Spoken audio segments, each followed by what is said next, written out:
This is the Volkswagen e-Golf. It's electric, which we all know by now, and it looks and feels just like a normal Golf, which we also all know by now. So for that reason, we're not going to waste too much time on practicality tests, because it is essentially the same size and the same car, although you do lose a little bit of boot space to the battery pack. It's down 40 litres on the standard model, which might not sound like a lot, but if you drive a Golf now, you might just want to check that your pushchairs, sports equipment, or whatever else it is that you need to carry around with you still fits in there. The back seats then are exactly the same, so if your kids fit in the back of a normal Golf, they'll fit back here as well. And you've also got your Isofix anchors for their car seats. Spec-wise, the e-Golf gets its own unique trim level and sits somewhere in between the Comfort line and High line in terms of standard features, so it gets a nice bit of kit, including Climatronic air conditioning, adaptive cruise control, and this 9.2-inch touchscreen, complete with the impressive Discover Pro navigation system. It's a really good one to use and almost identical to what you'll get in a standard Volkswagen, except for a few extra functions to do with battery usage and charging. Things that set it apart on the outside in terms of styling are the e-Golf badges, a unique set of C-shaped daytime running lights, and these 16-inch Astana alloy wheels, which a lot of people don't appear to be big fans of. I'm going to sit on the fence on that one, I think, but they are actually functional because they're lighter and more aerodynamic than normal wheels. It's all about extending that range. Now, this leather interior is not standard, it is an option, but there is now a new trim level available where it is. The Executive Edition was made to appeal to the more businessy types out there and adds a few more luxuries like a reversing camera, keyless go, a fully digital instrument cluster, and swaps those wheels for these ones. It does all that while still managing to stay a shade under the €50,000 limit set for 0% benefit in kind, which works out at €40,000 once you take government grants into account. This one starts at €36,000. And to put that into context with all the other mainstream EVs available in Ireland right now, minus the stuff that's north of 80 grand, that puts it about here on the pricing scale. Then if you're to rearrange that list into WLTP range, that puts it about here, which doesn't actually look all that impressive. But while I was doing research for this video on Instagram, I asked the question, what is it that's stopping you from buying an EV? And one of the more common themes in the answers, aside from the usual stuff about range anxiety and the more pressing issues of charging infrastructure, went along the lines of this. So there's that. And the second major reason we got back was that the range on them is not long enough yet.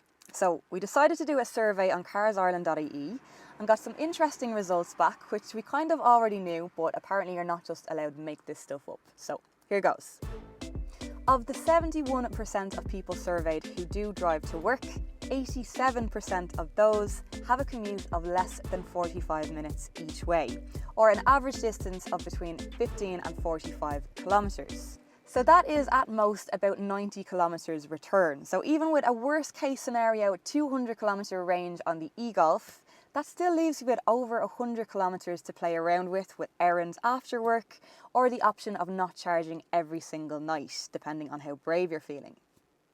Now, there are obviously lots of other factors to consider when you're deciding whether this is right for you, charging facilities being a big one, whether you have access to them at work or whether you can install a home charger. And in my opinion, that's how this whole thing works best, because it more or less removes the problem of the public infrastructure. Who would go to a petrol station when you've got a fuel pump in your front garden? That way you can try to get into the habit of charging it every night, and these home chargers are getting more and more sophisticated all the time. This one is called an LV, which we got from a company called charged.ie. It's a tethered box, which means you plug it into the car rather than using your own cables, which just simplifies the process slightly. You can also hook it up to an app on your phone, which will be able to tell you exactly how much you're paying for each charge. Very handy when you want to brag to your friends about how much money you're saving by going EV. So to come back to the range question on this one, the official WLTP range is 230 kilometres, which is down from the original NEDC fairy tale range of 300 kilometers, so it is a much more accurate figure and they are much more accurate tests. But that still isn't 100% guaranteed. As I've established this week, which in fairness has been unusually cold, bad weather can have quite a severe impact on that range.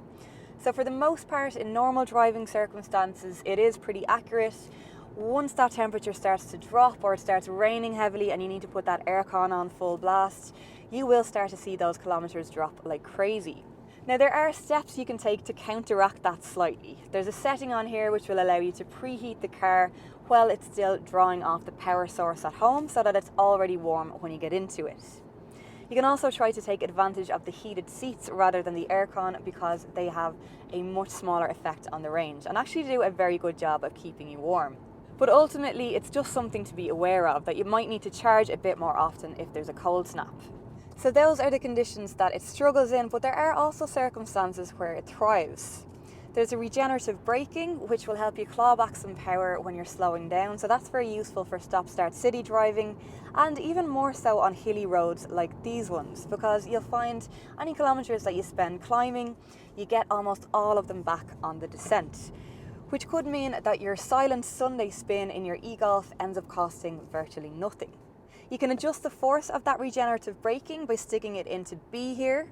It's not a feeling I particularly like on the car because you do feel that resistance. It feels a little bit like you're driving through water, but it is still very handy to have if you're ever stuck for a few more kilometers. As for what it's like to drive, well, are you even a real motoring journalist if you don't mention that torque? It's like being stuck down a tube.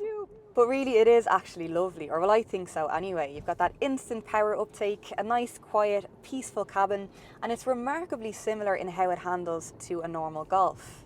The steering feels very familiar, the cabin obviously feels very familiar, and it's got the same great seating position. In fact, apart from the silence, it's very easy to forget that you're in an electric car at all. And that, in my opinion, is the e-Golf's strongest point. It's the normality of it all. It's just a Golf that's electric. So while it might not be the cheapest and it might not have the longest range, it is still one of the most attractive and easy to live with options. There are plenty more EVs on the way this year, and we'll be reviewing Hyundai's new fully electric Kona very shortly, so do make sure to check back in here regularly, or even better, hit subscribe and get a notification every time we post a new video. Thanks for watching, and we'll see you back here next week with a surprise.